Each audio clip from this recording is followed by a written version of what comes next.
வணக்கம். இன்றைக்கு பொருட்பாலில் அரசியலில் கண்ணோட்டம் அதிகாரத்தில் 9வது குறள். ஒருத்தாற்றும் பண்பினார் கண்ணும் கண்ணோடி பொறுத்தாற்றும் பண்பே தலை.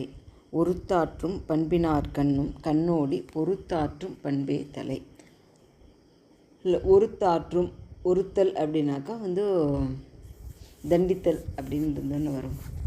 நம்மளை ஏதாவது ஒரு செயல் செய்து நம்மளை கஷ்டப்படுத்துகிறவங்க, அவங்க தான் நம்மளை ஒருக்கிறவங்க.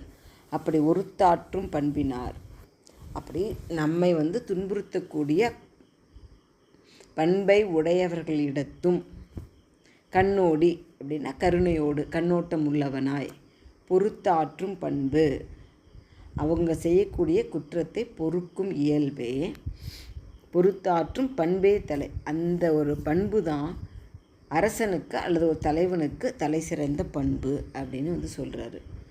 ஒருத்தாற்றும் பண்பினார் கண்ணும், அது நமக்கு துன்பம் செய்யக்கூடிய இயல்பை உடையவர்களிடத்தும், இந்த கண்ணும் அப்படின்னா இடத்தும், கண்ணோடி பொறுத்தாற்றும் பண்பே தலை, கருணையோடு அவர்களை பொறுக்கும் பண்பே, அந்த குணமே அரசனுக்கு தலைச்சிறந்தது. ஏன் இப்போ நம்ம இந்த கண்ணோட்டம் அப்படின்றதே முதலே பார்த்தோம். என்னென்னா, நம்மை சேர்ந்தவர்களிடத்து கருணை காமிக்கிறது.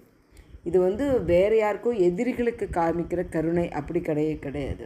ஓகே, நம்மக்கிட்ட ஒரு தலைமை இருக்காங்க, ஒரு வீட்டில் ஒரு தலைவர் இருக்காங்க, அல்லது நாட்டில் யாராக இருந்தாலும் அவர்களுக்கு தெரிஞ்சவர்கள் அவங்க ஒரு விஷயம் சொல்கிறாங்க அப்படின்னா உடனே அதை செஞ்சு கொடுக்குறது, அதுதான் கண்ணோட்டம் கருணை அப்படின்னு பார்த்தோம்.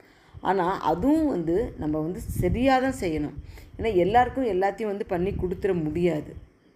என்ன, அந்த தலைவன் அப்படின்ற தனிப்பட்ட மனிதனை சோதிக்கக்கூடிய விஷயங்களாக இருந்தால் அவரை மன்னித்து அவனுக்கு கண்ணோட்டம் பண்ணுறது தப்பு கிடையாது. ஆனால் அதுவே அவன் செய்யக்கூடிய செயல் அந்த நிறுவனத்தையோ அல்லது அந்த நாட்டிற்கோ துன்பத்தை தரக்கூடியதாக இருந்தால் அவனிடம் அந்த கண்ணோட்டத்தை அரசனோ தலைவனோ காண்பிக்கக்கூடாது. அதுதான் நம்ம முதல் குறளில் பார்த்தோம். என்ன, கருமம் சிதையாமற் கண்ணோட வல்லார்க்கு. அதாவது அவன் தலைவனாக இருந்தானா அவன் என்ன விஷயத்தை பண்ண வரானோ அந்த விஷயத்தை பண்ணுவதற்கு எந்த தொந்தரவும் இல்லாமல் கருணை செய்வானே. ஆனால் அப்போது அப்படி செய்யறது கடினம் அப்படிங்கிறதுனால தான் அப்படி சொல்லியிருக்காரு. ஆக இந்த 3 குறளும் 8, 9, 10 இந்த 3மே அந்த கண்ணோட்டத்தினுடைய பொருட்பாலுக்கு சிறப்பாக என்ன பொருள் அப்படிங்கிறதுன்னு சொல்கிறார். ஏன்னா கண்ணோட்டம் கருணை அப்படிங்கிறது எப்பவும் தேவை அப்படின்னு அறத்துப்பாலில் சொல்லியாச்சு. ஆனால் அதே பொருட்பாலில் கண்ணோட்டம் ஏன் கண்ணோட்டம் அப்படின்னு ஒரு அதிகாரமே வச்சுருக்காரு அப்படின்னா, பொருட்பாலுக்கு நம்ம பொருள் செய்வது முதல் கடன், அதாவது அறவழியில் தான் அது ஒன்று இருக்குது. ஆனால் அப்படி பொருள் செல்வதற்கு துணை வழி அப்படின்னு நம்ம தேவைன்னு பார்த்தோம் இல்லைங்களா.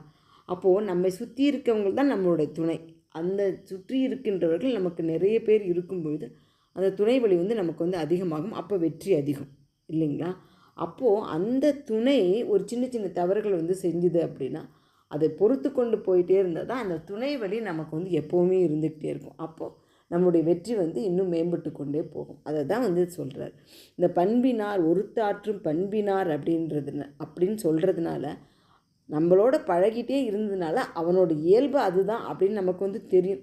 அவன் எப்பவும் அப்படி தான்ப்பா இப்படி தான் பேசிட்டு இருப்பான், ஆனால் மனசில் ஒன்றும் இருக்காது அப்படி சொல்கிறோம் இல்லைங்களா. அதுதான் அப்படி இருக்கிறதுனால அவனை பொறுத்து கொண்டு போகும்பொழுது அவனால் கிடைக்கக்கூடிய நன்மைகள் கிடைத்து கொண்டிருக்கும் அப்படின்னு சொல்கிறார். அது அதனால தான் இது பொருட்பாலில் வச்சுருக்கார்.